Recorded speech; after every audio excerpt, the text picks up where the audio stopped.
We're back. I like this hook. Right. You got a book you want to tell us about? Well, let's talk.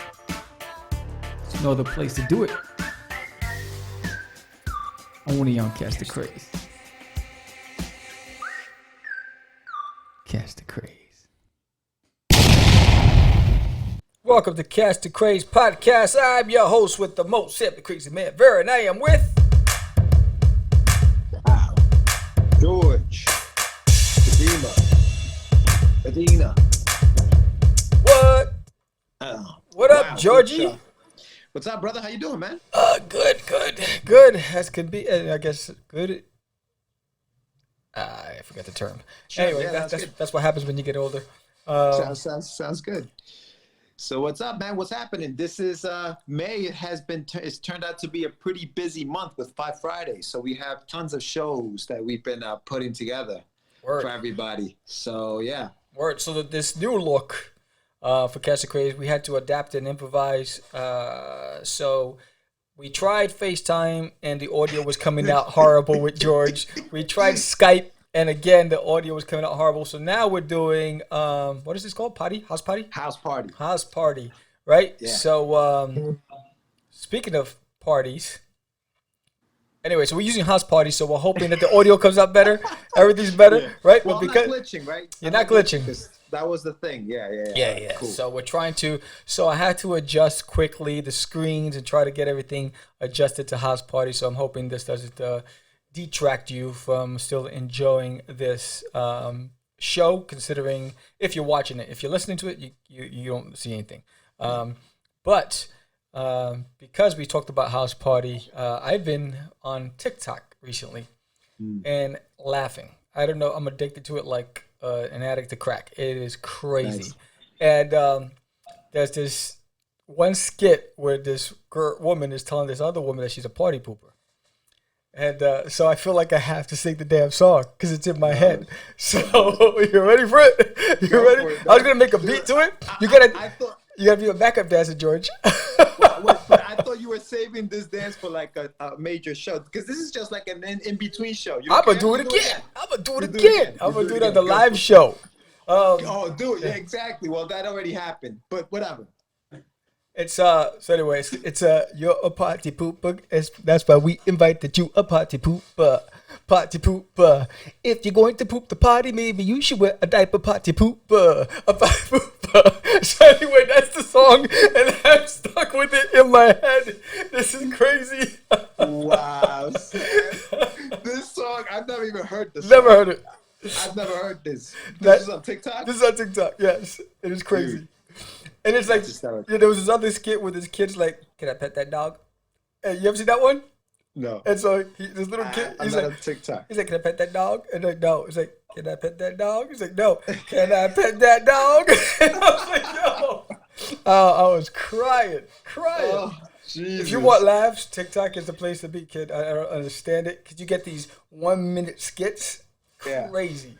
Coming up, writers, entrepreneurs. We're kind of deviating from the norm. Throughout the beginning of the month, I've been kind of teasing everybody on my Instagram about what's in the box. Right. Okay. What's in the box is basically it's.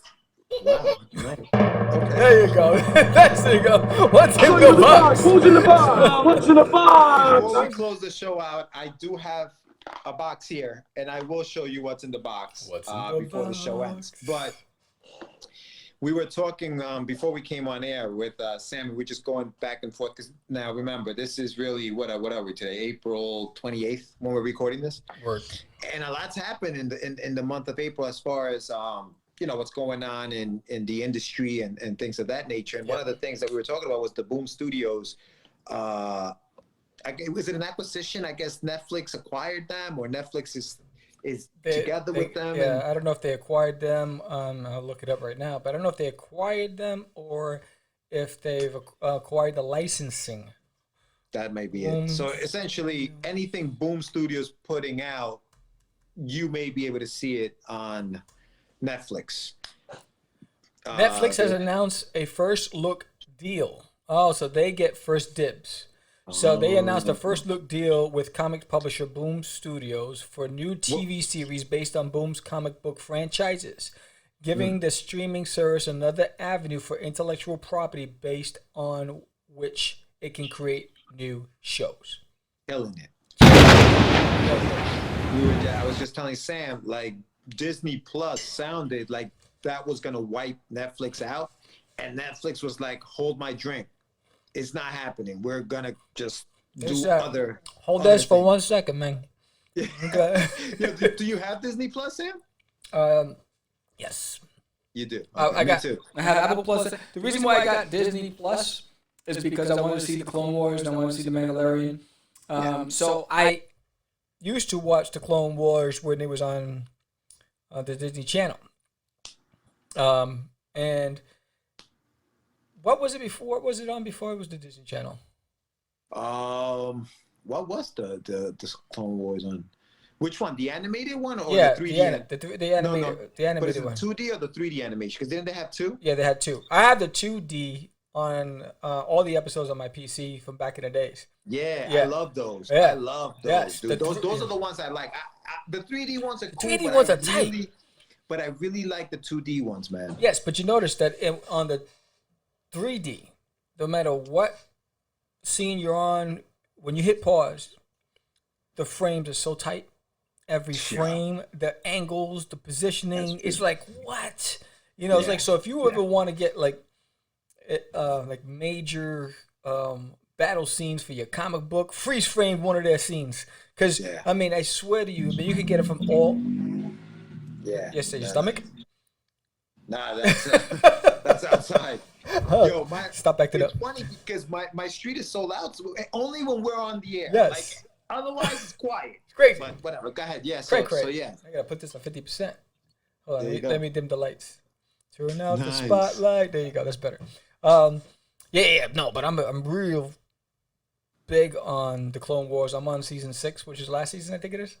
Nice. Yeah. See, the reason why I got Disney Plus was for the Mandalorian. I just wanted to see the all the Marvel movies and all that other stuff. But I caught a deal. Like, I think I'm paying maybe $12.99, but I have Hulu, I have Disney Plus, and I have ESPN Plus. Wow. Because they're all like, it's that family of networks. Wow. So I just got all three of them. I was like, I'm gonna do it. Let me just do it. And so I got that. And now I have Apple. Apple TV came free with my iPad. For a year. Yes. That's what I got. I got Apple TV for free for a year as well.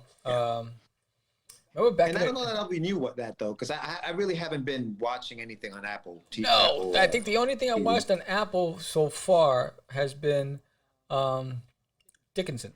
Emily Dickinson. Oh yeah. Emily Dickens, whatever. Yeah. I've been watching. That's it. Really? Yeah. I watched like some Jennifer Aniston show on there, and that was it. Yeah, that's supposed to be good. Yeah, it was good. It was good. I just caught up on Bad Boys 3. Oh, how was it? That was awesome. Oh yeah, the It was new one, awesome. right? The latest one. Yeah, it was awesome. I loved it. They're hysterical, dude. They're crazy. I loved it. It was like, what? They didn't lose anything. Where did you watch that on? You watched that on Apple? On Prime. I bought it. Oh, Prime. Yeah, I bought it. Oh, okay. Yeah, I was like, okay, so here's my complaint about Amazon Prime. All right. You pay for the subscription. Okay? $14.99 a month. Now, granted, it gives you maybe free shipping on certain things when you're ordering through Amazon or whatever. They talk about Amazon Prime Music, which I never use because I have Apple Music or whatever. But when you go to Apple Video, now they do have some TV shows there, right? Like made for Amazon. Okay. But when it comes to movies, dude, like, I should be able to watch movies for free on, and some of them are, I guess. You get a lot of the older movies. The newer ones, you got to buy them. But for some, but even older movies, dude. I was watching, like, I'm a big basketball fan, and there's a movie called Love and Basketball. That wasn't on there for free. I had to rent that thing. It's terrible. That's no bueno. But that's no bueno. No, but you got to remember, with Prime, you not only get that, you get ebooks, you get I got to start using the radio station, you get free shipping. I order from Amazon, I should have stock in it. I mean, the amount of money I spend on those suckers. True. And True. almost everything comes from Amazon. Absolutely. But whenever I want to watch a movie, I either buy it on Apple or Prime. Well, it depends on what I'm watching that day. Right. And Netflix, what I like about Netflix is that you get some stuff that's been out of circulation on regular TV for a while, and you can find it on Netflix. Netflix, man, Netflix is killing it right now. Killing it. Did you ever watch that show that they have on? There was a comic book, Lock and Key. Oh, It wasn't me. watch It out. wasn't me. They're coming. They found this. Burn it. Burn it. Burn the evidence. No, I have it queued to watch it. Like I have a watch list of things. It's fucking. The watch list is huge. It's because I've been working in this damn room since this whole social distancing kicked in. I've been like a slave to my office trying to learn how to code and algorithms and all that stuff to try to grow this business. So on my downtime, usually it's usually around 1 a.m. that I'm watching a movie. Yeah. So this Friday coming up, we'll have the Get Your Meds segment. We'll talk about quarantine files, and we'll talk about more what Sam's been doing and what I've been doing too in quarantine. It's been interesting. Yeah. Are you going to tease us with the little Forbidden stuff or no? Yes, I'm working on some teasers for Forbidden. Not yet. Not yet. Okay. I'm working on like a really tight trailer, and like a real big promo thing because the whole thing is pitching it, not just as a book but also as a potential film deal. So and I'm just working on packaging it.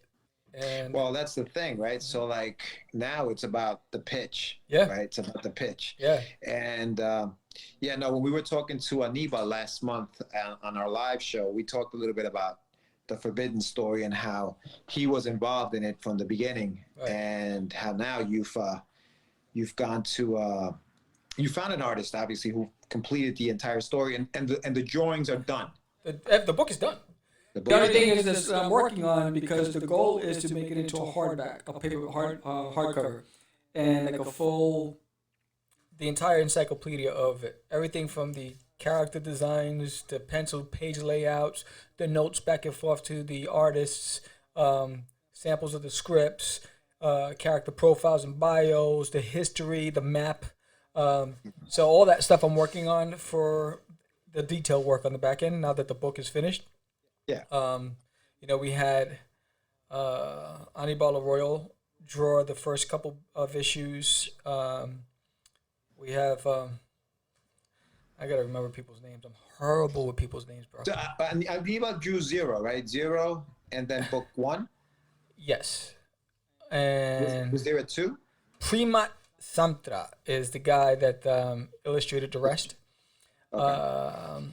And is being lettered by George the Dreamer, and then the cover was done by Eric. I gotta remember his first, but his name is Eric. He's a fantastic fantasy artist, amazing art. He did his amazing cover. So now the goal is, do I start releasing individual issues leading up to the big book, or just package it all in one shot? Because I have 7 issues. This is the first arc. It can go on to another arc. I left it as just the first arc. I'm not sure if I'm going to continue it. All depends on what happens with it. Yeah, no, I got you. Yeah, that's the question, right? What do we do? For me, when I was doing Russ, I did like maybe 3 issues I think I released on its own, or maybe 2 issues I released on their own. Right. And then I just went right to the trade. But I feel like I probably should have done it individually. Mm-hmm. It's just it's a money thing. Yes. You know what I mean? It just starts becoming really expensive. Yes. To print out every single issue individually. Yes. So that's why I went with the trade and went straight to trade. But I can't believe it, and that's part of the whole what's in the box thing, is that Russ is 21 years old. Yeah. This year. Yeah. Created him back in 1999. And this month, it's the 21st anniversary of the first time I released them. So, time flies, dude. Time flies. Let me see. What's this? ¿Qué es eso? What you got? Doesn't even work. Are you just sitting in the dark? Huh? No. Are you sitting in the dark? I'm working on lighting in the studio. It's taking me a minute because it's like, dude, it's gonna be so different when this whole ends and we're allowed to go out, and I'm driving out to like, it's gonna be so weird, dude. I'm sure that place is gonna look so different to me. Yes, it will. It will, because I made some changes. I don't even want to know. I don't even know where I'm sitting anymore. No, you understand. It's like I'm always looking at aesthetics. I'm always looking at functionality. I'm always looking at, just the ease of everything and trying to streamline, everything. So it's like I'm anal that way. The producer. It's the producer. Yeah. What about a guest? Are we going to be able to have guests in studio? Oh, we can, but we have to vet them. We're definitely gonna have to vet them. Yes. Not just any Joe Schmo is gonna be walking up in here. That's true. Yes, that's true. Because it is mi casa. That's right. Yeah. So there'll be like. So we gotta know you. We gotta know you. If you were coming to studio, we gotta know you. Until this grows and we get an external site. But once social distancing is over, because it threw away all the plans. Like, there was all these plans this year to go out in the field and do some broadcasting, and we can't do any of it. We wanted to go to the Kubert School and do some things out there. Yeah, nothing. Scratch that. I wanted to do a round table with a bunch of writers. Can't do that. Yeah, that would have been awesome. It's gonna look like everybody in mass 6 feet apart from each other. What'd you say?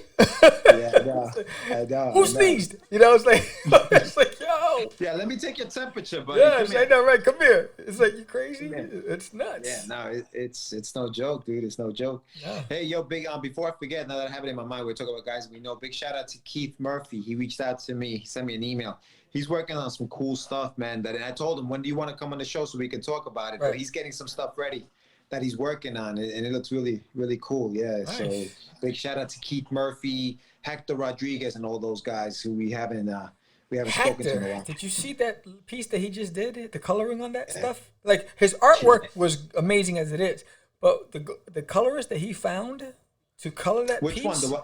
The Battle Arms? The one with the guy with like tiger arms and stuff. Yes, and there was like 2 figures in the back of him. Yeah. That piece was hot. I was looking at it. I think it was Keith who said, "Oh, it's really good." I said, "Good. No, this thing is fire." Whatever it was. Like, it was great. It was sick. Nasty, yeah. No, Hector, dude. Hector's off the chain, man.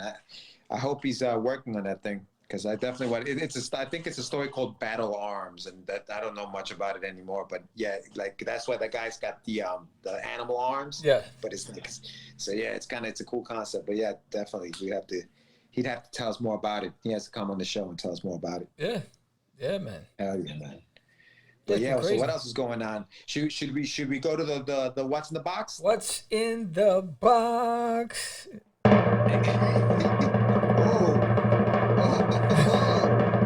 What's in the box, Georgie? I like it. All right. So, like I said, the last few weeks I've been teasing this box. Okay. It's the 21st anniversary of my boy Russ. Wow. So back in 1999, I started writing the story. In 2003, you and I hit up a convention, and the original issues of it were drawn by me. I think I did 2 or 3. Just to let everybody know, George always hated my rendition of Russ. Just want to say that. But go ahead. Go. No. Wait, did you do a rendition of Russ? Yeah, remember the poster board? And you were like, what the hell happened to the head? You crushed the head. Remember? Oh, remember that? I'm going to find that image one day. Find it. You have to find it. Anyway, so then I hired these gentlemen out in the Philippines. At the time, they were called Big Cat Studios. Big shout out to the guys. Brian Burrito. Yep. He's still doing his thing. The name of the studio now is 9 Lives Animation. Right. So check them out. They're incredible artists, and he did actually the up there. You have Russ5377. He did the graphic novel up there. So what I did was, for the 21st anniversary of Russ, I decided that I was going to provide everybody with a commemorative box. So when you order the books, you get a box like this. If you go to my website, you'll be able to check it out, medinawhip.com. Now, whip it. I'm Whip gonna it open good. the box. Whip it good. You get a nice little Get Your Meds sticker. Look okay, at that. that's going to be in the box. Get Your All right. Meds. for those readers out there, you get a cool Russ bookmark. Bookmark, yes. All right. Two-sided. The back of it is a story called Street Journal that Yes. Jonathan Syfax and I are working on together. So that's on there. Remember, Meds backwards. Sam does everything masterfully. Just saying. Here we go. All right. And then you get, for the first time, I printed out the first issues, the issues individually. So the 6 issues are going to be in the box. So now, these are limited edition. They have the little guy at the bottom. This is what says that they're limited edition. Little Russ at the bottom. Look at you. That's my rendition of Russ. Obviously, the Russ that you see on the page is different. That's what the my artist did. The inside of the book is in black and white, but there are surprises in the box because what happens is my printer messed up. Okay, and there is a limited edition number of books in the box that are in color. So they messed up, and they're all supposed to be in black and white, but for some reason the second issue is in full color. Nice. So you'll get the full color second issue of the book. So look out for that in there. It's limited edition. I don't know how many you'll get. There weren't that many. So if you're lucky, you'll get it. This is the third issue of the book. Okay. Is it coming in backwards, I guess, on the screen? It's weird. Then you have the fourth issue. Okay. The fourth issue is also in black and white, but they did mess up, and I do have some issues of the fourth book in black and white. So some of the boxes will have both. You'll have the black and white and the colored version inside of it. They're all going to be signed by me as well. This is issue 5. Okay, so the guys really went in, man. They did a great job. And if you have the graphic novel, it's just the graphic novel broken down into 6 issues. All right, and then this is the 6th issue of the book. Nice. Look at that. Okay. Beastie. Now, what you'll also get in the box, and I don't have all of them here with me, but you're gonna get limited edition prints of the covers. They are numbered in the back, up to 100. Okay, so you'll be getting them in the box. Issues 1 through 6, they're all gonna have their own print. So and you can frame these. These are this is an 8x10. Some of them also come cut without the white. Those become 6x10, so that they still fit in the 8x10 frame if you guys want to frame those. And then, as a thank you for ordering the box, you're also going to get your own copy of WonderDuck. That is fantastic. So you get, it's like a $76 value or something like that. As a thank you guys for supporting Russ and being that it's his 21st birthday. So there's a limit, like I said, there's a limited amount of these boxes, but they are going to be on my they are on my website now. I'll be releasing them to you guys. So get on there, order them. Like I said, I'll sign them myself and I'll mail them out to you guys. The box is a commemorative box, obviously. And that's what's in the box. That's pretty dope. So let's play possum here. Yeah, I'm sure there's a lot of new listeners and followers. And if you're listening to this on iTunes or iHeartRadio, you need to go to our YouTube channel and check out the video so you can see what he's talking about. But who is Russ? Russ5377 is the story of a young man who grew up in an orphanage. And this is sometime in the future. I don't tell you when because I hate movies. Like, I love Back to the Future. One of my favorite movies of all time. But remember 2015? Where's the flying DeLorean? Where is the, where's the skateboard, right? So I decided not to give it a year. I said it's sometime in the future, and he lives in this orphanage that he thinks is an orphanage. He's starting to have nightmares about things, his past. He's remembering things he's not supposed to remember, and it's because the orphanage that he's in is not really an orphanage. And the story starts with him remembering things and having to escape the orphanage to find his mom, to see if she's still alive or not. And so the story is kind of cruising action adventure, sci-fi, urban tale of this little boy named Russ, who I created that thing back in '99 when I was working at an orphanage. So that's where the inspiration kind of came from. And yeah, man, it's a fun story. I've been writing with Russ for a minute. So so check it out. And hopefully I'm gonna have some more graphic novels printed out soon, and go the same route you're going, Sam. Maybe pitch yes. Russ. Yes. You know what I mean, and throw it out there. Yeah, see what happens. Pretty tight. It's funny because you always give me credit for some of the things, the innovative stuff that I come up with. When I see what you just did, I was like, holy crap, those are great ideas. I mean, you put a lot of thought and work into putting that together. Thanks, man. I think everything from the logo, identifying it as a limited edition. I mean, everything about it. I was like, wow, look at this. Pretty impressive. Yeah. Pretty impressive. Thanks, man. Thanks. Yeah. It's, I guess, you know what it is, man? Like, it's all about the packaging, right? Yeah. Like, we talk about a lot of this stuff. And listen, and not to toot each other's horns and start hugging each other, but, like, we've learned a lot together. Yeah. I tell everybody, like, even when I do, like, if I'm doing an interview with somebody, I always say, dude, it was that SVA class where, you know, where we sat there and you introduced me to that 11 by 17 sheet of paper. Because before that, I was folding the papers in half and just drawing right on them. You know what I mean? That's how I thought comics were done. I had no idea they were 11 by 17 sheets of paper that needed to be scanned. Of course, things have changed with digital now. Everybody's drawing it on the tablets. But that was my introduction to the game. You know, and we've always thought about, like, okay, so how are we going to do these covers? What are we going to do? And we're always constantly thinking, and that's the beauty of the whole process. It's like, oh, when I have an idea, boom, let's do that, you know? But yeah, dude, and I'm looking forward to seeing what happens with Forbidden and even, you know, Duty when he comes. Well, Duty's on a whole different ball game. Like, Duty is like, I'm targeting a whole different audience, and the packaging with Duty, but you know, it's like Forbidden is complete. Duty is still in development. You know, like Duty has 5 issues done, and 6 issues because of Hi, I'm Duty from Uranus.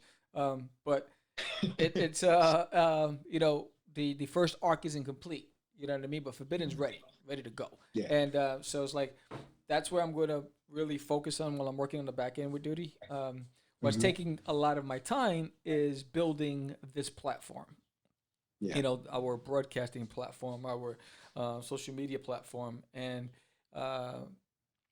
this channel, the YouTube channel, is not growing as fast as my Twitter account or the Instagram or the Facebook, and so I'm trying to grow that YouTube channel.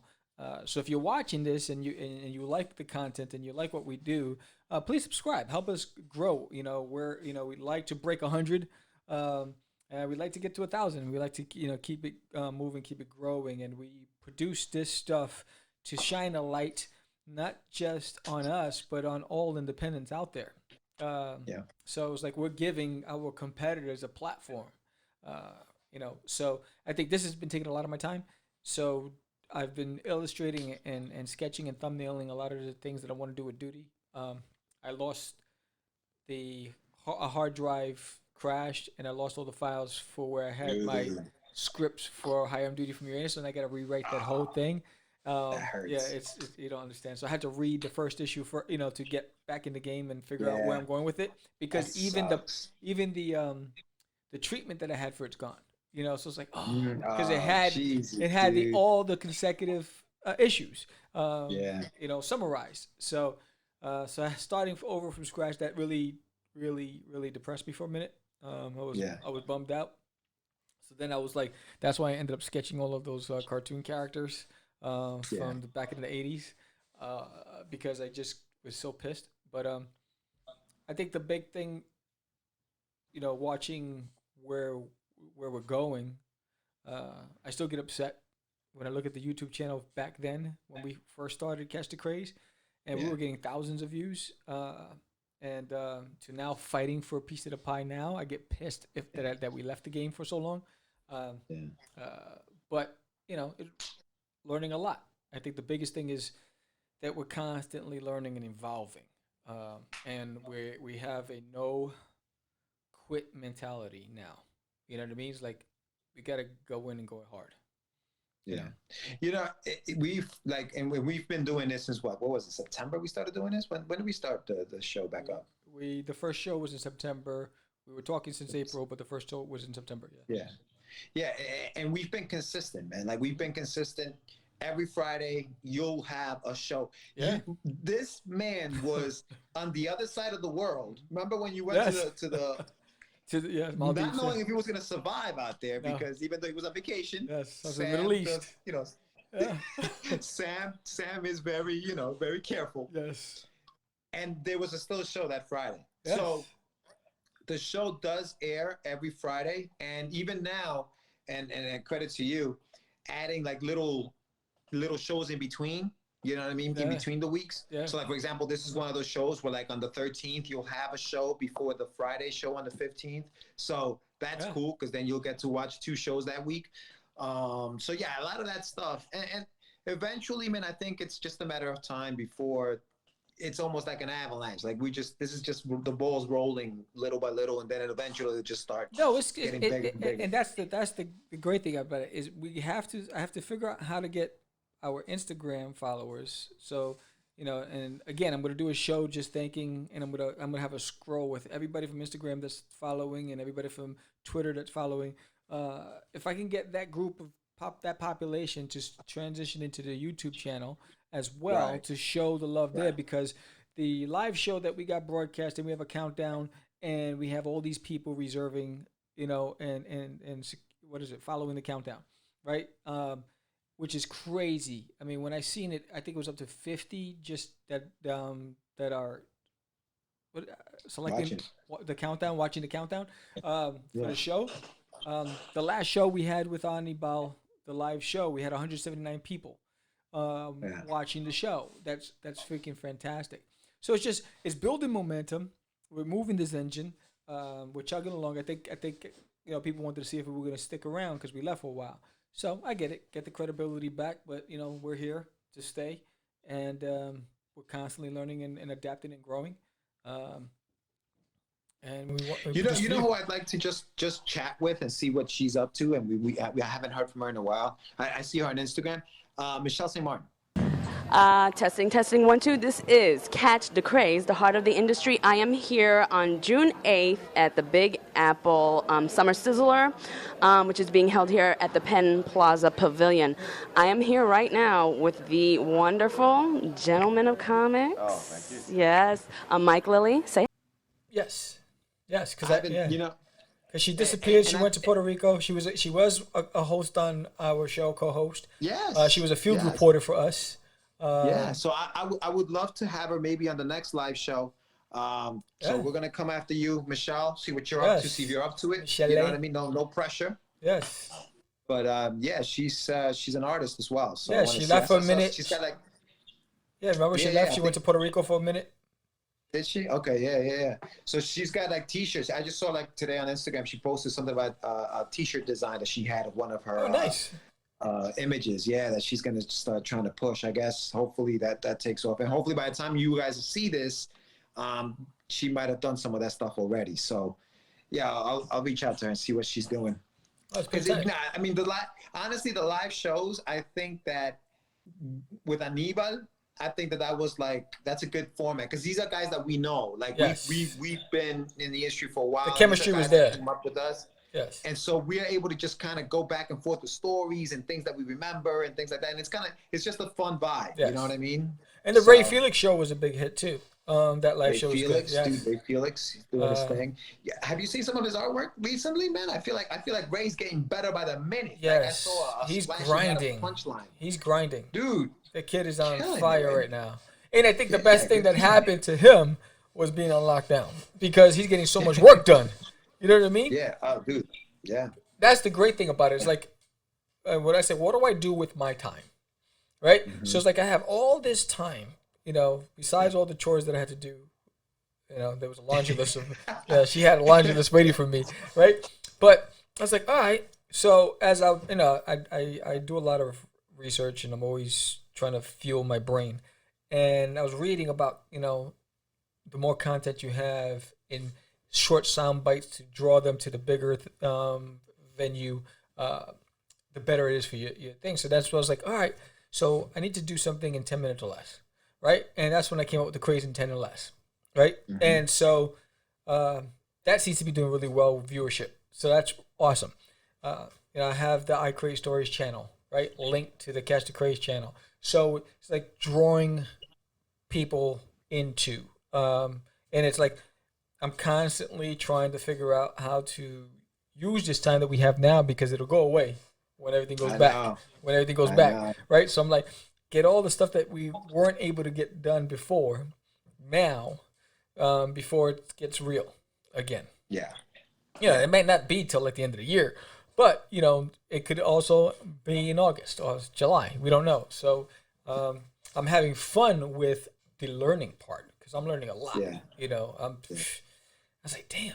You know, and the great thing is that I'm adapting quickly. I'm really good with technology, so anytime I see a new software or whatever, a piece of tech, I adapt quick. I look, you know, like a sponge. yeah. So that stuff I'm good with. I just hate lots of literature. You got to give it to me in small sound bites.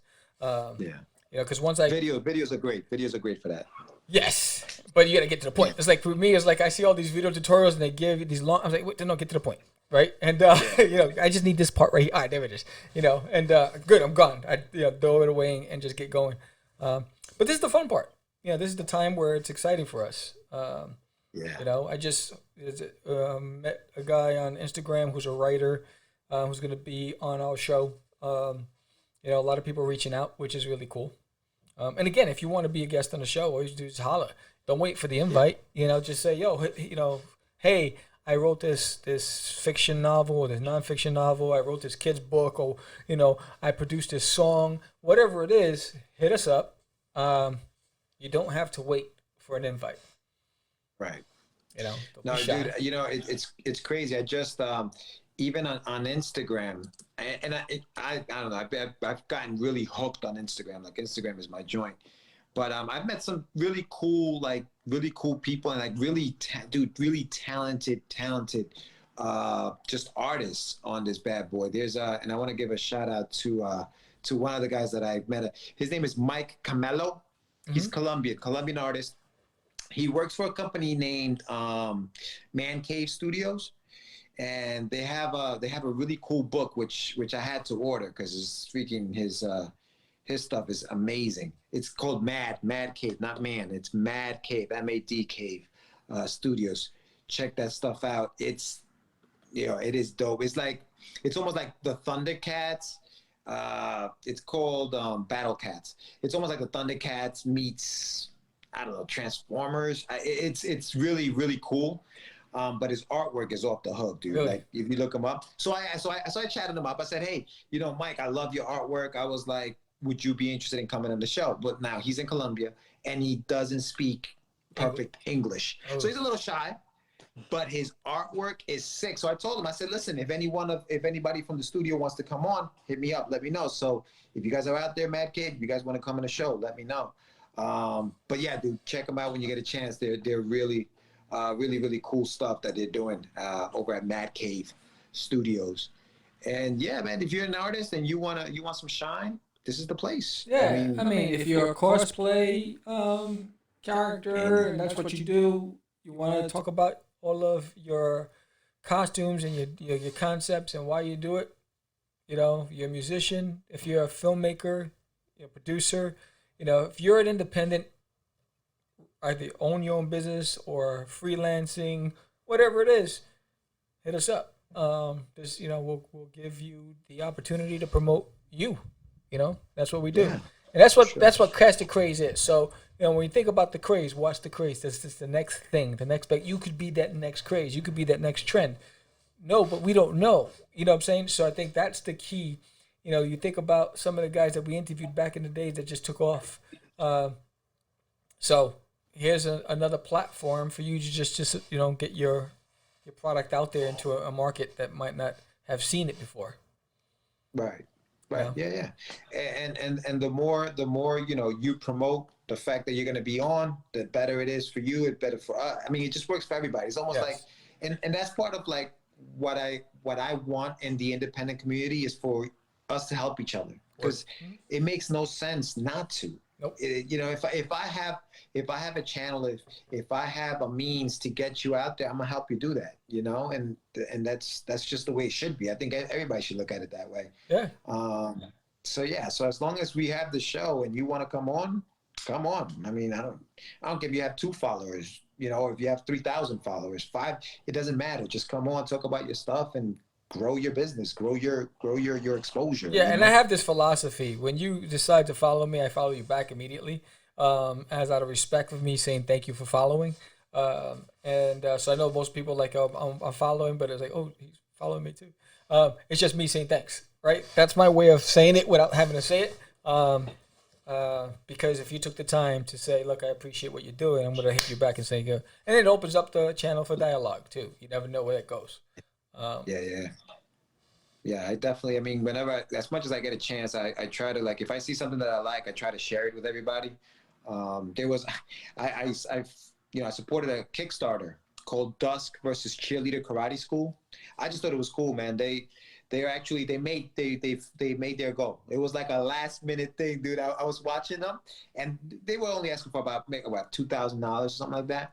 But they were like at 1,300 with like 10 hours to go. Oh. And that's when you got to hustle. And my man was on here, and he was just posting he's like, and he warned everybody, I'm sorry guys, but I'm about to just start posting like crazy right now because I'm close to the end and I need to get there, because Kickstarter, you're down, you miss it by $1, you're not getting any of it. Yeah. So Dusk Comics is the guy, DUSK Comics. So if you are listening to this and want to follow some cool stuff, follow him on Instagram. Yeah, so, and that's where Forbidden will land on Kickstarter, because my goal is to do it as a trade paperback. Because right now, Forbidden as is will be released as a black and white, no color, not even grayscale. It's just black and white, and it's really tight black and white. It's amazing the art, but the goal is to produce it in color as a hardcover, and so I'm just working on all the information that needs to go on the Kickstarter page because it's a lot, and just making sure that the promo for it is really, up to par, because you're competing with a lot of different cats out there, and that's what that's what I wanted to say. So it is amazing how many artists are on this dang planet. Talented artists. Every time I'm looking, it's like, where are these guys coming from? Are they breeding in some sort of cave and they're just like popping out, pop like gremlins? It's crazy how many talented artists out there. Crazy. There are tons, dude, tons. It's amazing. Tons. When we were doing, like, when I was doing the New York Comic Con with the guys, and you'd walk around the show and then you'd go into Artist Alley. The amount of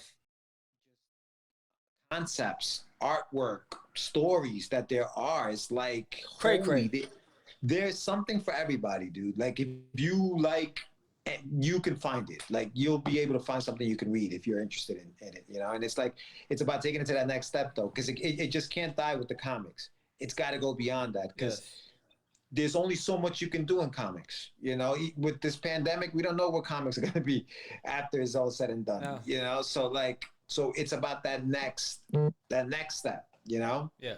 And it's funny that you say it, because there's sometimes I get into my own headspace, and it's a weird space to be in. But sometimes when I was looking at it, and I was like really in awe by the amount of talent that's out there in this world, and then the question comes up, what makes me think that my stuff is good? Then it's the crazy Sam that kicks in. That arrogant son of a bitch. Crazy Sam. Right? That's that crazy Sam that says, yo, because it's going to be hot, right? Because it is hot. And you start psyching, because you have to have this confidence in your stuff. Because when you see some of these cats, you can get, like, demoralized. You're like, oh, man, right?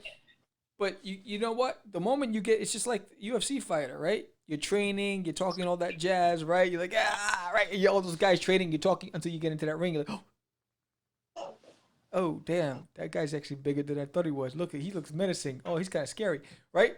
You still got to fight. You just got there. Now you got to fight. So, same thing. You did all that work, all that training. Forget about the competition. Use that as motivation and go out there and fight for your piece of the pie, because no one's going to give it to you. If you want to eat. And you got to remember, dude, it's like, don't create your stuff and hope that the masses buy it or the masses believe in it, right? The reality of the situation is only one person has to believe in it with deep pockets who will push it to the next level, right? So, like, if you can get just one person that believes in that product so much that he's willing to go to bat for it, that's what you need, right? I'm not saying don't go out there and push a pie and wait for that golden goose to just come and that's not the way it works here. That's not realistic. But what I'm saying is, when you're down, when you're thinking nobody likes my stuff, nobody's gonna buy this. Nope. It's not for everybody. It probably isn't for everybody, but just that one person. Yes, has all you to need is believe one. it. All you need is one. And I think, You know? but if you're doing it because you're trying to, here's the deal. So, you know, I was watching a lot of these how-to videos on YouTube and how to grow your business, all this, or whatever. And I see a lot of them are just copying and pasting what's working on YouTube, right? So they're seeing that cooking shows are the trend, and they're telling people, you want to be successful, just create another version of it and just use this and copy and paste whatever. Do this. So it's like following somebody else's trend. If you're doing it for that, it's not sustainable. If you're doing it because you believe in it and you love what you do, let that passion shine through in your work. Let that be your voice. You know what I mean? And I think that will be the difference on whether or not people take you seriously. Because if you're passionate about it and you're putting in the work into your product and you're thinking about nothing else but making it as best as possible for your sole enjoyment, people will take notice, and they'll want to join in that enjoyment by purchasing that product. You know what I mean?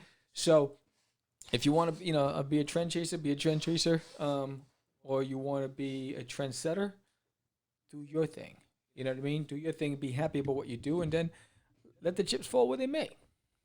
You know, see what happens. But hustle. You know, because if you want it to be the reason why you're making money and you don't want to work a 9 to 5 for somebody else, you want to work for yourself, then make it your best. You know, put your best foot in there and work hard and, make the sacrifices you need to make. Yeah, that's it, man. You know, That's it. All right, we're back with Catch the Craze podcast, and we have a special guest on this show today. His name is Josh. He's an entrepreneur, writer. He does it all. So welcome, Josh. How you doing? Good. How you doing? So, I'd like people to get to know who you are, a little about your background. So, where are you from, and how did you start out in writing? I'm not good at nutshelling. I'll tell you that right now. So let's start with where are you from? Where'd you grow up? So I'm from an island in South Florida, Mhm. and I did 20 years on the island and 10 years inland. And I never really found the kind of traction that I needed, and the kind of life experience that I thought I should have. So I hightailed it with a electronic grunge hip hop project I was in at the time to Baltimore. And then I was already a film guy. Is this still going? Yes, it Because on is. my end, you're frozen. No, you're still going. I got you good. Okay. Nice. So from an early age, art, poetry, escapism, and just going into the creative expression field as much and as expansively as I could. So then, prior to moving out of like the area code I had always lived in, I was a ringside cameraman. I was a graphic designer. I was in metal bands at the time. I was shooting music videos, just anything I could get my hands into, when it came to video, film, and some writing, but not a lot yet. Right. Then I moved to Baltimore, went absolutely insane with that project. It was a 7-year project. We made about 170 plus songs. They're all on Bandcamp if you want to listen. And so just expanded, got into photography, and I really started making music videos in Baltimore. But I'm kind of a fully self-taught individual. Right. So I don't have the luxury of an alma mater, of a team, of time, because I always have a day job. So, I have to squeeze all my passion crafts in. So with my music videos, I really concentrated on story and lighting. And I loved that medium and still do, because you can just do so much creativity in it. And the most simple thing can become, a story point, of whatever. So, but I didn't realize what I was leading up to at that point. I always thought I was just going to, be camera dude, indie filmmaker, meets a bunch of other disciplines. I love the business aspect of all of this too, and, Right. and when I was in the music world heavily. So then I left Baltimore, moved to Tennessee for a year, became a federal contractor, and I hated Tennessee, by the way. Now I live in the mountains of Colorado. Right. So, but when I became a contractor, you know, my whole life was on that island, never really leaving it, and then all of a sudden, within a month of living in Tennessee, I was in Alaska working, you know, and I went all over America. I stopped counting at like 18 one year, and I was gone away from my home for 10 months out of 1 year. Wow.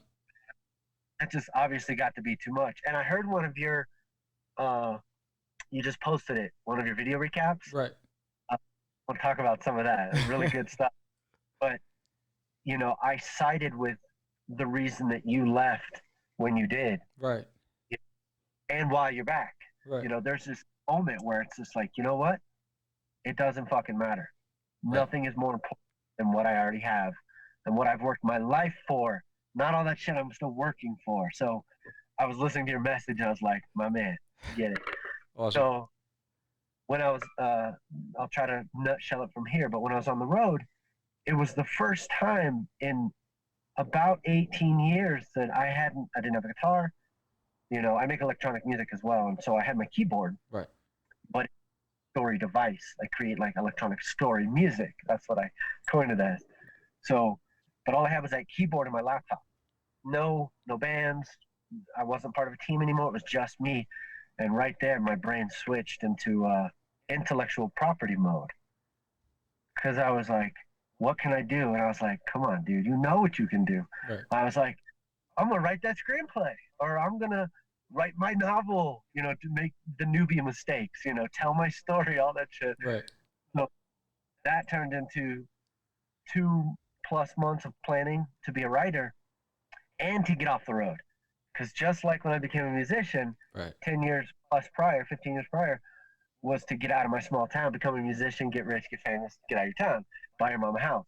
The world's great. Right. Well, now flash forward to deciding I'm going to be a writer and devoting everything and all my past experience to it.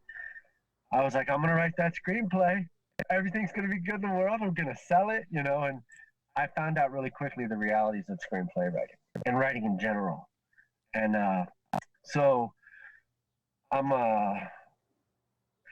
you know, I go really hardcore with audiobooks. I'm a insane information aggregator and synergistic manifester. So I bought a bunch of audiobooks, did courses, figured out everything I thought I needed to know, and I started this account, Self-Taught Screenwriting. And that was 20 months ago.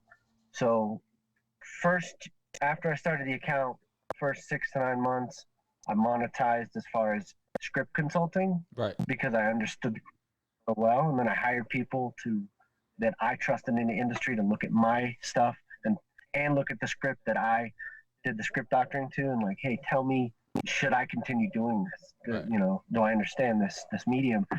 Flying colors. So I kept going.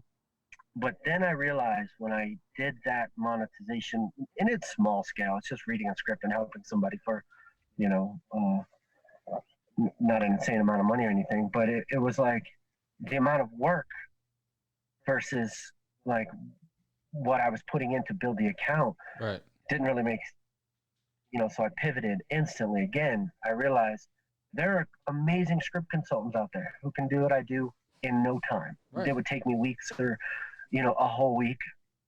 So I pivoted there, and now I'm bringing people into the account. Let me get some water. Sure. I'm bringing other people into this account at Right. this moment who do all the elements of screen and coaching and counseling, while I am starting to concentrate on some of my other endeavors, which are more brain science related when it comes to our inner story, so that we are able to get our inner story out, you know, and start working on our stories, because writers have a really hard time. Right. It's one of the hardest professions ever, honestly. Right. So now you refer to. So that's my nutshell. Well, it's really, there's a lot of substance there, because you refer to, you realize that how difficult it was when you decided to take on the endeavor of screenplay writing. So tell me about some of those things that you learned through this process.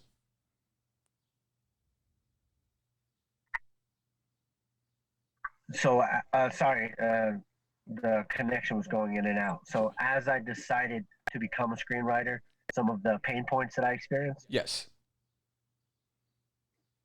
Yeah. Okay, I think we're losing internet. Are we? I got you perfect here. Can you hear me? I hear you perfectly. Yes. Can you hear me? Oh, okay. Sorry, Yeah. I might need to hook into a hotspot because it might be me. Okay. Because I can't hear. Yeah, because we're connected to a heartline here. That's sad. Yeah. Can you hear me now? Okay, I'm gonna minimize this screen and then do Okay. a hotspot. All right. Cool.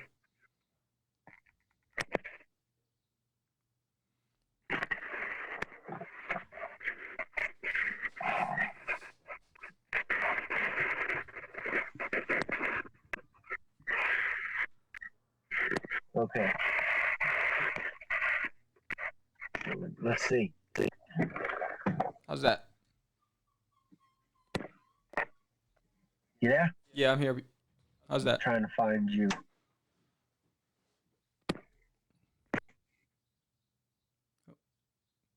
This is what happens. I only see me on this. How about That's that? all right, I guess. I can hear you. I can see you.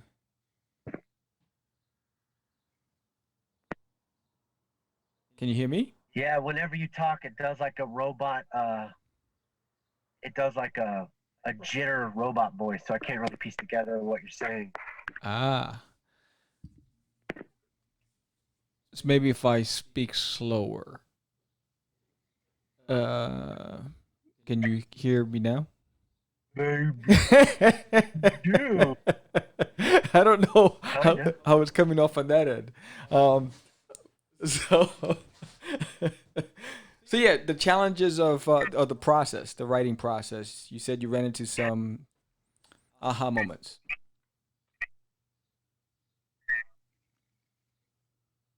Yeah.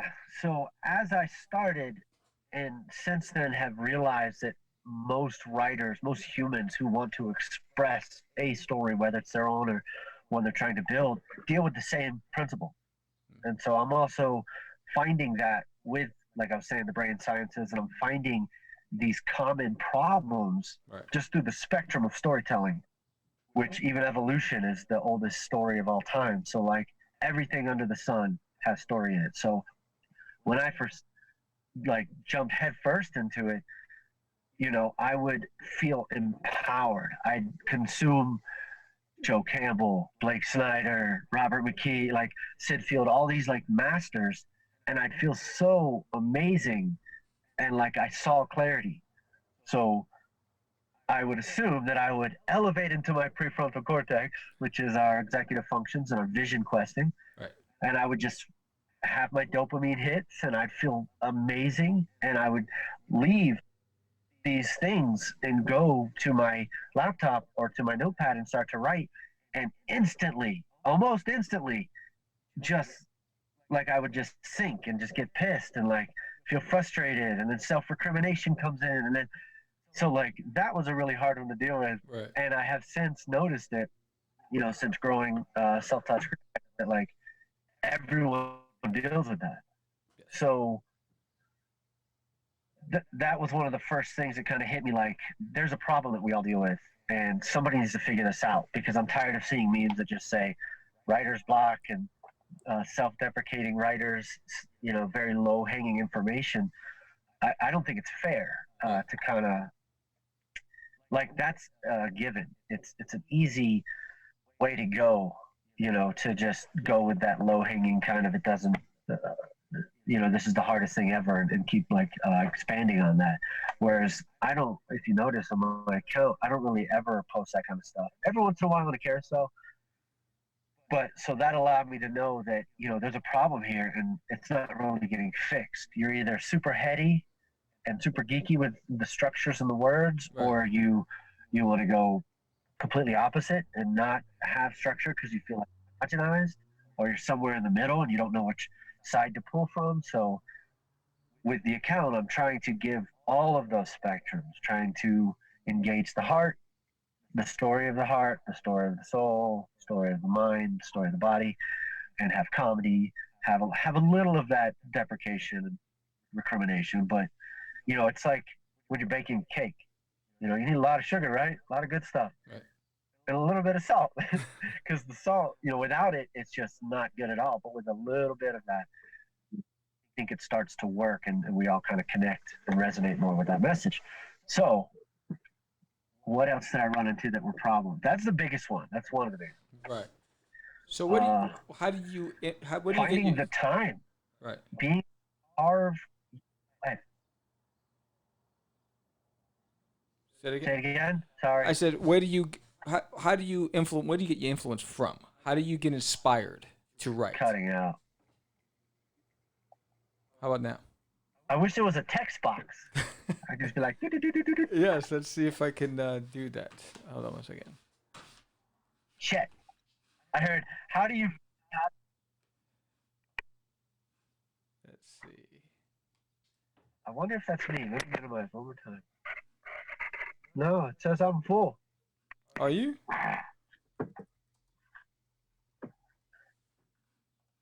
Yeah, I came back. It says I'm full. You're full bar. Yeah, I mean, I hear you perfectly. How are we doing now? I guess now it works. Okay, so where do you get your influence from? How do you What get was your inspired? question? How do you get inspired, and where do you get your influence from to stay motivated and creative?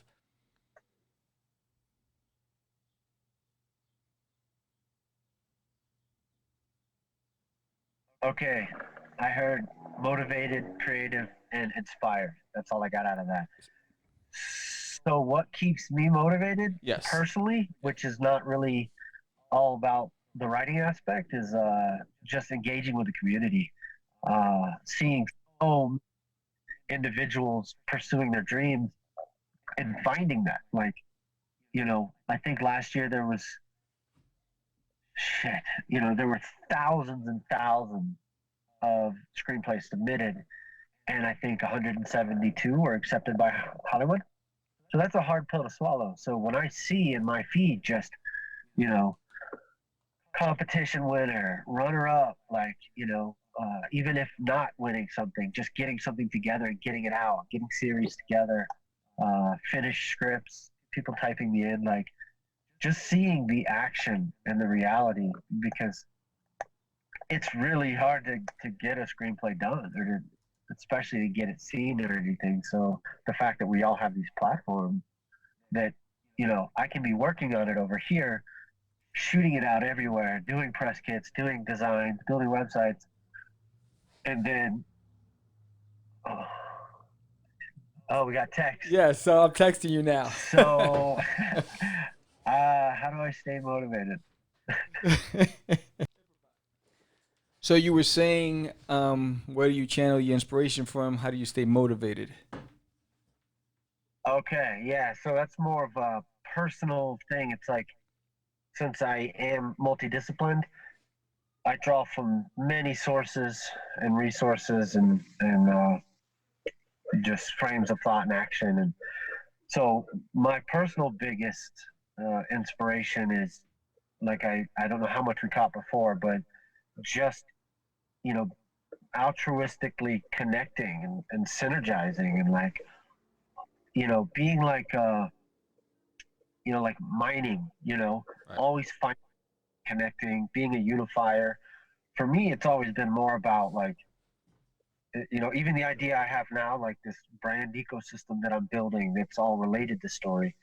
You know, I had this idea like 10 years ago, and we already brought stuff up like this earlier, but it was like I wanted to make a website where it was, you know, my brand in the middle, or like a mother brand, a canopy brand, and then like diamonds, almost like Carl Jung's archetype diamond, you know? Right. And I wanted that to have like all of my collaborators and partners in it. And then you just one-stop shop, come in and just shoot out into the internet sphere. So I didn't realize that I started doing that naturally. when I was on the road and I started this business aspect of it.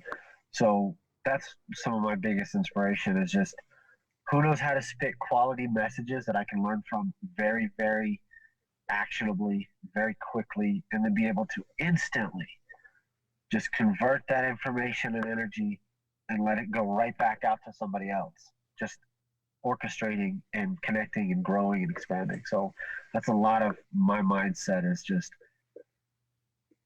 it's less chaotic than it used to be, even if it still sounds like it. Right. Because now it's like I've broken them all into nodes. What are the most important things that I do? Even though if I open that canister, it's full of, just a crazy circus full of, possibility and projects and products. But, to kind of compartmentalize everything and create positive feedback loops by just living your message, and enhancing and growing as a human, helping others by helping myself. Like, I can't really put my finger on who a mentor is because everything and everyone's a mentor, right. I can't put like, do I love fishing? Do I love playing video games? Do I love my nunchucks? It's like, I love everything. I don't care. Like, I can find something in everything. So it's really hard for me to pinpoint, Right. It sounds like you're talking about karma and what you put out, you receive in return. So, and you keep referring to energy and positive energy. So, elaborate a bit more on where was the turning point when you realized that the world is made up of energy and why you chose that route when it came to influencing what's around you through positive reinforcement? That's a great question. So I will say that since we do live in kind of a cyclic nature, whether it's energy transferring to whatever, just the way we live our lives, the generational, cyclic, redundancy, whatever, I've always kind of done this, like connected with stuff that I'm usually called crazy for. Like, that was the big running joke growing up. Oh, Josh is crazy. And I'm always like, now does that mean crazy or does that mean crazy like a fox? Or, and I'm like 11. Like the thinker. And it's like, so always harnessing, and like I was saying earlier, like the prefrontal cortex. So I think without getting as esoteric as we can get, because I can do that as well, breaking all of our life experience down to base pairs, base principles, like what are the mechanics and what are the algorithms inside of us? Because everything outside of us is because of inside of us, other than obvious things. Right. In our world, the way we create this civilization, you and I right now, everything. So I believe at a very young age, and this is all new to me since starting writing. Writing brought a lot of this information to me and allowed me to kind of understand, more about story through finding out my own story. So I believe my prefrontal cortex came online at a pretty young age. On average, our limbic system, which is the first one that comes online, it's the 2-year-old inside of you. You always hear about the shadow self. You always hear about all these like ways that humans kind of do some adverse things, hot-headed, road rage. Like, a lot of that stuff is ruled by the limbic system. And when you're first born, it keeps you alive. So we have to actually transcend that. And our prefrontal cortex doesn't come on until we're 25. 18 to 25 is a good average. Sometimes certain things can happen earlier in your life that engage that, and you either follow that path or you just become more of a weirdo and you can't really find an outlet, or you don't know, you have too much of your executive functions or whatever, or your environment doesn't support, being outside of that environment, maybe like mobsters. What are you thinking, boy? No one thinks around here. Give me the gun, Right. So with the world I was born into, was very communal. And so from an early age, I kind of had some weird stuff going on. And then it just kept, every 10 years would cycle, every 5 years. And then when I became a writer, it all made sense. I found out I was dyslexic. because I was researching topics to write articles about. So I'm like, well, I can't just write screenplays. I need to do things to sustain life. So now I need to learn copy. I need to learn web design. I need to learn all these things around it, or else I'm going to starve. And, you know, so through that process, I just kept getting hit harder at like the rabbit holes that I know you've gone through yourself. I turn over a leaf and then I, you know, get punched in the face with information that I'm like, why am I just learning this now? Why am I learning who I am through the IRL, you know, of navigating, trying to give story to others, but it's mirroring my story. So like, you know, I didn't even know about prefrontal and limbic until like this year even. You know, I would always say cognitive dissonance, dopamine. I would always say these things that felt like I knew what I was talking about, but I never really knew the dynamics and the actual like structure of the hot topic, we all say. So yeah, this is all kind of new, so that's why it's all coming out with a lot of, you know, vigor or whatever. But it's like I can see clearly now why we have problems with story. And I can't even work on my own stories because now all I really want to do is just, you know, help at scale, you know, because, you know, I have a 5-year-old. And so if you think about like those brain functions, you know, you can actually help someone at an early age. You know, we can help each other, and we do, you know. We talk, we have good conversations, we validate each other, we do things that grown-ups do to expand and grow and connect and bounce off each other or whatever. But you can say one thing to a child at the right age that's based on something that they couldn't even fathom, and it just turns on the switch. Right. My daughter's an artist. She makes art every day. So by getting her into art early, she makes up stories. And so, and it's not just drawing a figure, it's, this is the name, this is what they like to eat. You know, this piece of paper, all 3D, like right in front of us. And I'm just sitting there looking at it, like watching her prefrontal go like, please, you know. So we kind of segued. Right. No, I think it's fascinating because you did allude to the fact that there was a point where you realized that, you know, I think everyone gets caught up in taglines, right? Everyone gets caught up in the hype mode. But you were able to connect the dot and say, hey, I need the substance. I need to understand the inner workings of this because it's more than just a great tagline. It's more than just a great catchphrase. You know, how do you truly tap into this to be able to get this result?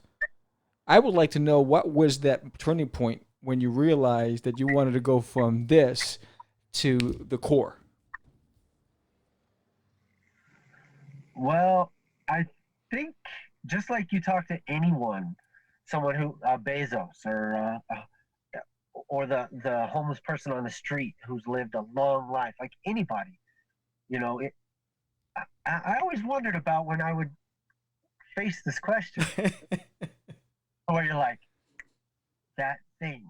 Well, there's a lot of those things. Right. So, and I have heard it said one other time, but it's like, it's the accumulation of all of it. And I know that's so broad and that's not good for ratings and information and communication points, but, you know, a couple of those major points were an insane life lived up to this point. But then when I was on the road, I almost died again. Wow. And it was the 7th time. So I was like, come on. You know, it's good to make up some of life as you go. Right. Create safety for yourself.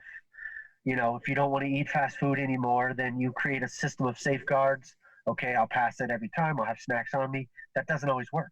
Right. I don't always want a fucking cashew bar or something. I sometimes want some damn grease. Right. Then your next safeguard, I know I'm segueing, but it's a part of that. So the next safeguard is, okay, if I get past that and I pull in and there's a long line, I'm out of there.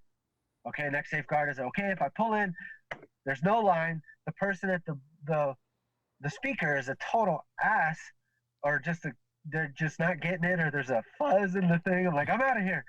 And then if I get to and it only happened once. I mean, I don't eat fast food. It's a long time, but the last time I was there, I got all the way up to the window, and the person didn't open it for like 5 minutes. I was like, yes, and I just took off. And so bringing kind of like principles like that into life, it's like once I almost died again, I just like, okay, like I need to create buffers in my life. I need to take control of my operation radius. I need to have margins, because all I've done since I've been an adult is just work, have multiple jobs, juggle nighttime art, music, or videography or multimedia, and in the morning I'm a tradesman. So that's just too much on a human body. Right. It's even like I have sinus issues now because of like my day job, and it's like I'm watching how there are moments where you have to just listen. You just have to listen to the body. You have to listen to what's happening, how you're feeling. And so after that 7th time almost dying, I was like, okay, things got to change. And I just decided I was going to be a writer. Well, it happened 2 more times. During the cyclone or the polar vortex, driving back a work vehicle from Ohio to Denver, I spun a truck, and almost semis were coming at me. I was backwards on the guardrail. I slept on the side of the road. Luckily, I could get out of there.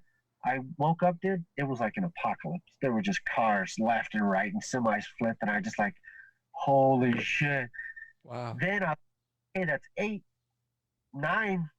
So this is why I brought up the whole safeguards. I was like, okay, now I'm a cat. First, I was a human with 1, and then I kept on cat. Then I was a freak. Then I was lucky. Now I'm a cat. Like I can't get to 9. Right. So then I flipped the truck on the top of a mountain during the cyclone bomb that came after the polar vortex. Wow. 2 in the morning. I wasn't drunk. I just slid and hit a guardrail and flipped it. I had an older Escalade. It was like Final Destination. It was crazy. Wow. Luckily, I made it out. So, and those all happened during self-taught screenwriting. So those final, nails in the coffin of my old self. So, it was a lot of focus, because and now we have a pandemic. So it's like, focus, give it your all, be as organized as you can.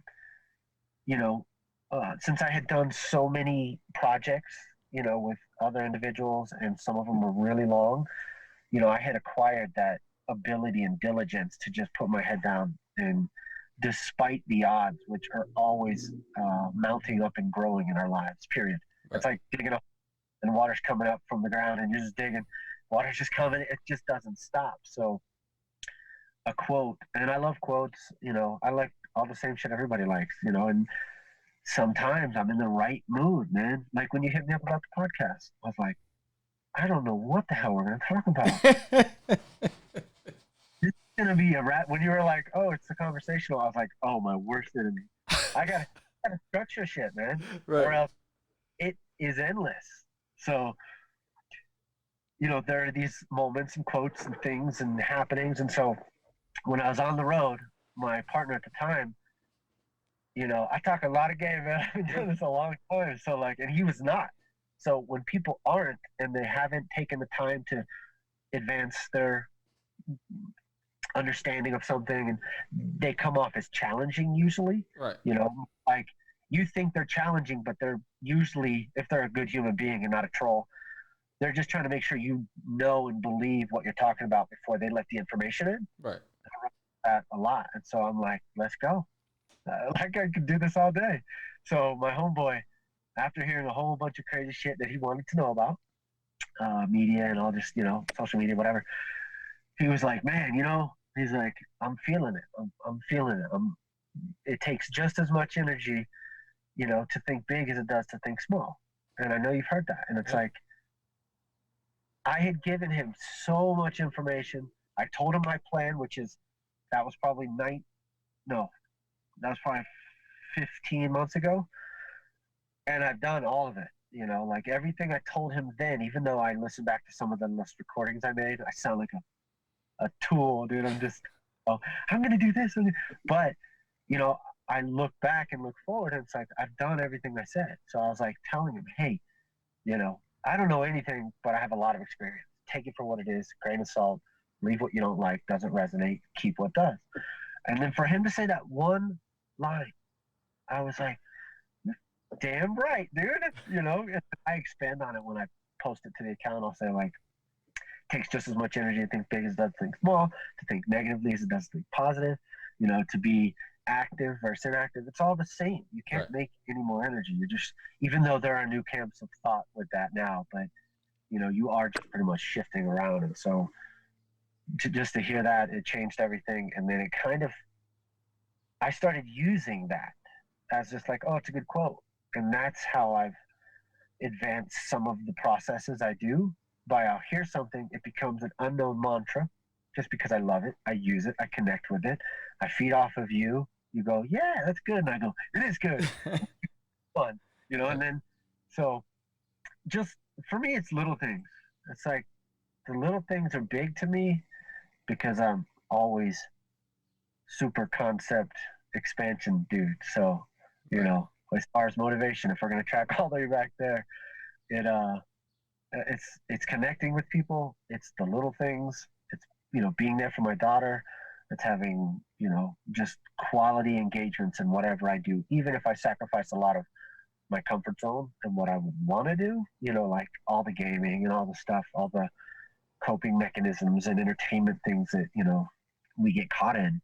You know, I don't get to do a lot of that because I am literally always working and it's only getting worse. Right. It's getting better. Right. So when these little things happen, it's like, you know, a good meal. I love to cook. I'll cook a good meal and I'm just like, yes, you know, close the grill. I'm done. There you go. There you go. So what do you said you started this account 20 months ago. What do you attribute the appeal and the attraction to your account and the amount of traffic it has generated in 20 months? All of the craziness that whole last got through with. Right. So, since I am a student and a practitioner of this, and I've been listening to audiobooks massively at scale every single day, sometimes books 20 times, 40 times. I mean, I have 8 to 10 hours a day of work.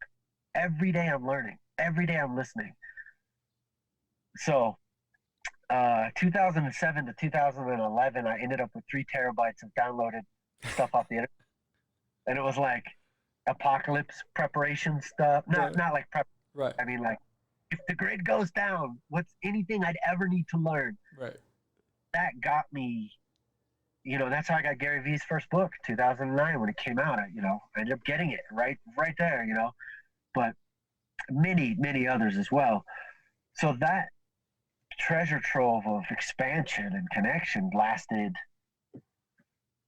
I didn't take a break until probably 2015 or 16, and then I started making my electronic music. And so I was really consumed with just listening to music at work and stuff. But then something else hit, like a little bit before I started being a writer. You know, I got back into that, like, right. I need to, you know, so what was the actual question? The appeal and the success of your account. Yeah. So that's it. Using all of that information and being able to intuitively connect with what the market, and I say market meaning community, friends, family, anything outside of yourself, if you're a creator, which we are, anything that can help to give you validated learning. Right. Anything. So, you know, I would just put all of me into it. And I didn't realize that when I started the account, that right during that time, plus, you know, however many months past that, long form was going to come back. You know, right. People are a little tired of video because video's everywhere through the new platform. So, you know, the reason I went on that last tangent was because even when I get a new book, I just got one, use my Audible, bing, free book. I'm like, it's not free, I already paid for it. So I get this book, and yes, I learned from it. yes, a lot of it resonates, validates, enhances, takes what I've already brought to this level to the next level. But the main points I'm usually doing just out of default from being a student for so long and crossing over into practitionership in many respects throughout the time that I've been doing this. So I feel like a lot of the things I inadvertently do are just intuitively what's fun and like transparent and real. Like same thing that you would do. Like, what do I want? Be the change that you're not seeing. So I was just like, you know what? And nowadays I go into things totally not, almost like you're watching a reboot of a movie. You know, everybody hates reboots usually. Right. Because I go into it as its standalone art piece. And then I can reconnect with the old art piece and kind of like decide and whatever. But so with this account, I was like, I'm going to go into this differently. I'm not going to care about analytics. I'm not going to care if people say, shut the fuck up. Why are you talking so much? Just give me a quote and move on. You know, if trolls were going to come around, I was going to shut them down quick. I've only had two. They got shut. Now watch. Now watch what's going to happen. Even going into it, I was like, I'm going to build a community where trolls don't have any air to breathe. Right. Yes. You know, they just can't exist. Right. You know, we create a lot of our own boogeymen and stuff. So I was like, if I just rob all the air out of the boogeyman's room, it's just people like us who can connect. So, sorry. No, I was just agreeing with you. Yeah. So I went into it finally after all the other projects with a head of like, I'm just gonna do it. I'm gonna trust that my voice is something that can be something and will also be a speaker and an amplifier and a signal booster for other voices. That was kind of like, without realizing it, that's why it's hard for me to nutshell stuff, because I don't really fully headstrong navigate. I'm more of a channel, like kind of as a vessel. I'm always receiving information and I'm always giving it out. Yes, I do build, you know, mental frameworks and matrices that I actualize and materialize, but I'm just like connecting with everything, you know, all the energy. So, and I know I said energy again, but that's what it comes down to. Right. You know, as you hit me up, I was like, I didn't have to look at what you were doing, just the way we connected and how you know, were instantly like, hey, and I was like, all right, I get that language, you know. Our stuff, I was like, okay, that's what should happen. Right. In my life right now, people like yourself and people like myself should be the ones attracting, because that's all I'm putting out. Yes. And that's all allowing the community to be a part of. I don't do any bots. I don't buy anything. It's all handpicked, organic, and half of them are friends and family. It's like, it's a community. So I know saying marketplace in the business world is like crazy, because that's the multi-million-dollar startups, but that's what I've always wanted to do, like a flea market, you know. That's, you go to Florida, you're gonna see flea markets. So it's kind of like, I love these big concepts where everybody can populate it with who they are, and the quality fat will rise to the top. So right, I always say oil rises to the surface. So it's, you know, those who don't support the same vision or idealism, they will easily stick out, or feel uncomfortable really fast. So what's the next phase for you? Because what I'm getting from you is that you're your biggest critic, and you have really grandiose expectations of yourself and what you want to achieve. This happened really quickly and I think from what I'm gathering, it took you a little by surprise how fast it started moving. So what's the next step for you? Well, first, I thought it was slow. Really? Because, like, you know, it's like the same thing they say about kids watching porn. You know, they expect this thing.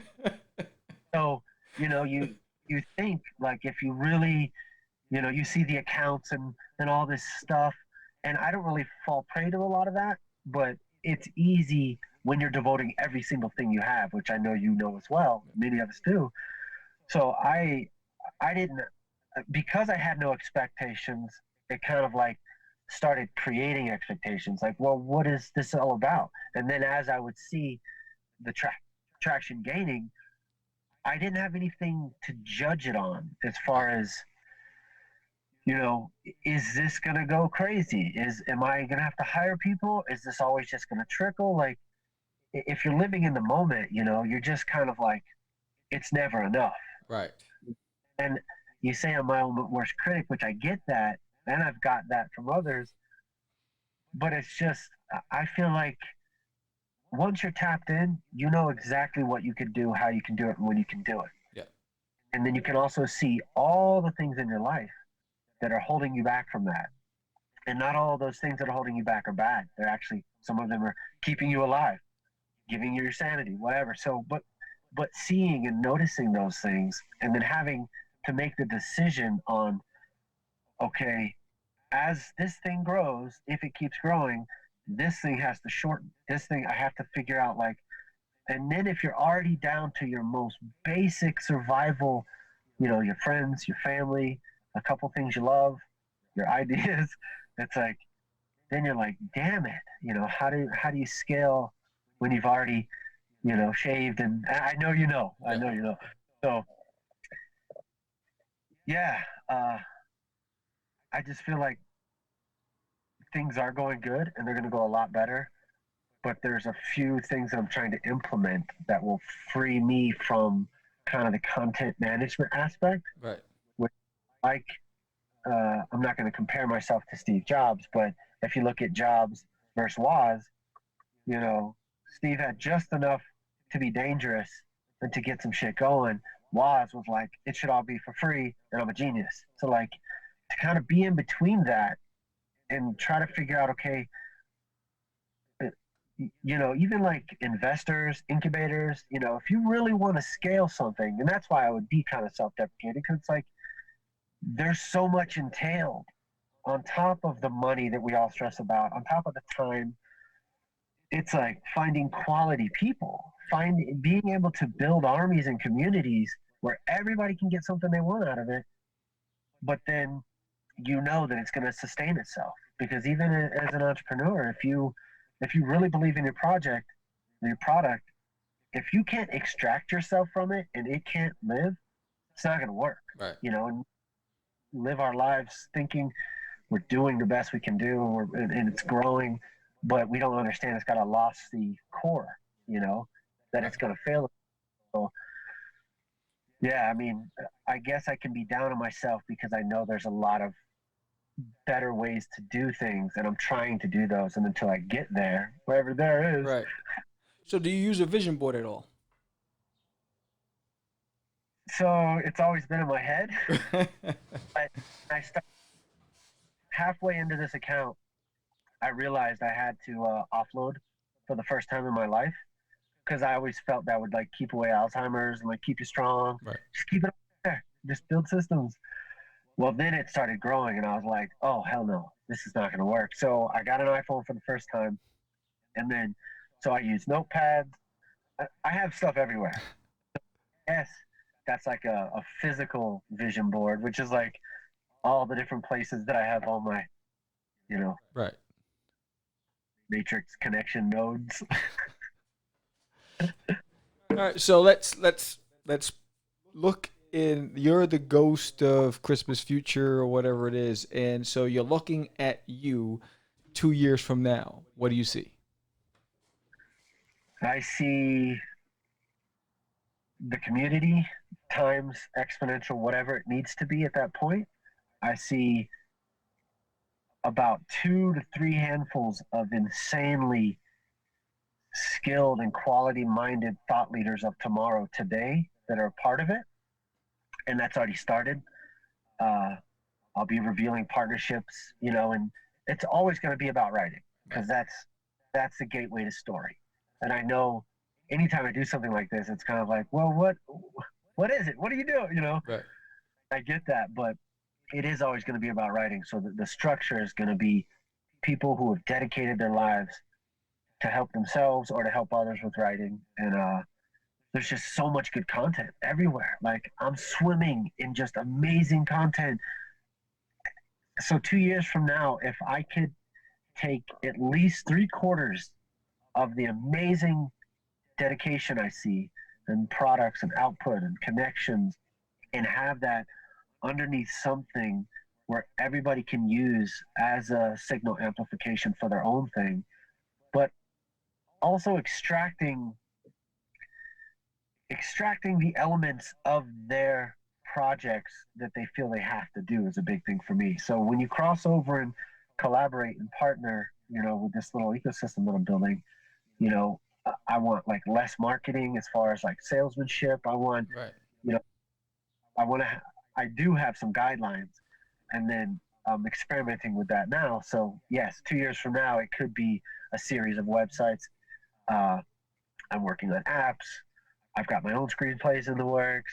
I do some film stuff every once in a while. So it's like, I'd love to be able to have the community fully intact, around the clock posting station is kind of like a TV station, like a PBS or an NPR. Right. I'd love to have that fully together, and then, take a little bit of a break as far as like being able to look at it from the outside and not be so in the middle of all of this, because I know that's really one of the only ways to push it to a new level. And then having at least 2 of my courses that are hard hitting and industry disrupting and just sustaining life, extracting the day job. Right. I moved a lot, so every time you move, it's like, oh, go back. But so those are a couple catalysts for me, community, fully focusing on this, and being able to help at scale and just ride these waves with everybody. Nice. So for people who are just listening and first experiencing you now, where can they find you? How can they get in touch with you? Where can they see some of your work? Self-taught screenwriting, and that's across pretty much all the platforms. I am in the process of branding and getting them all, unified or whatever. But Twitter, Facebook, Instagram, Tumblr. I have a website that I'm working on now, and that's almost done. So yeah, anything self-taught screenwriting, it'll bring you back to one of the accounts. But Instagram's the biggest one. Facebook's really hard to get back into, especially when you spend like a long time on something else. Right. It's that's almost like a marketplace that's just, it's changed, over time. So, but that is a big one. I do have a couple accounts on there, and I'll be doing like webinar stuff, bringing in guests, and so yeah, you can just type in self-taught screenwriting even into Google, and it'll throw you up somewhere. Okay, so any last message you want to send out to the listeners today? Messages. I guess I would just say, just don't. It's like cliche, but I'm finding a lot of the cliches that we've been raised on. Right. They actually are very actionable. They make a lot of sense. You just have to get to a certain level of comprehension and of like separation from who you had to be, right, just to get to that point. So some of the biggest messages I say is just right when you're about to give up is potentially when you're about to really do something, and all these catalysts, all these major failures, which, you never fail, you either learn or win, it's like, I just feel like take everything you have, bring it back into yourself, figure out how to, kind of make yourself whole, care about nutrition, care about your friend, say hi to people on the street, not unless they're weird or whatever, but all those little things, take a minute for yourself. And it's just a very busy world. And if you don't take a second for yourself to see what it is you want, you'll keep thinking that you're going to do it, or you want to figure something out. That's a big one. A lot of us want to figure it out, but even you could be using that energy to figure it out instead of 5 years or 10 years later, the whole world's changed. Right. So now that thing you've been sitting on is obsolete. So really, minimum viable products, get an idea together. It doesn't matter what it is, get it out, see what your friends, family, and the market once, pivot, or persevere. You know? Fantastic. It was great having you. I mean, it was fascinating conversation. It was very refreshing just to hear and see your perspective, because your entire message is what I believe in. And so when we connected, immediately I was like, I gotta get this guy on the show, because I love the message. I love what the direction that you're going with, because I believe in output. You know, what you put out, you're gonna get back in return, and the universe pays you back either way. So you can choose which route you want to go. And it's like, huh? Like a choose your own path book. Yes. So, thank you for being on the show. I definitely want to follow up with you down the road and see how your endeavors and your investments have paid off. And again, thanks again. And this will be up. I'll put the link and I'll send it all to you once it's up. It should be up in about a week or two. And it was great having you on the show. And I wish you the best of luck with everything you're doing. You too, man. You'll be on my podcast next. Oh, there you go. That's what I'm talking about. So this was Josh on Catch the Craze, and check out Self-Taught Screenwriting. All right, my friend. Well, I think we're good here, right? Now we got another one that we got to do now. To say goodbye to all our family. MICKEY. Wow. All right, listen, before we get sued. Yes. Check out this show every Friday. Follow us on Instagram at Catch the Craze. I'm at Medina Whip. You got the website, iCreateStories.com. I got the website, MedinaWhip.com. Yes. Check those out. Check out What's in the Box. What's in the box? Our website. Pick up a copy or pick up a box. Yes. And yeah, man, that's all I got. And remember, don't be a party pooper. You're a party pooper. That's why we invited you, a party pooper. Party pooper. If you want to poop the party, make sure you wear a diaper, party pooper. A party pooper. I'm still the crazy man, Vera. And we out. Credits. It's just there's no sound. You're killing me. I love this. Son of a acquiesce. No, it's about my friend acquiesce, man. Say my name, right? This is what you were thinking? Yes. Oh, Lord. He described me. He said, I'm the... You're listening to Catch the Craze. You're listening to Catch the Craze. You're listening to Catch the Craze. To Catch the Craze. You are listening to Catch the Craze on Catch the Craze. You're listening to Catch the Craze. Candy girl.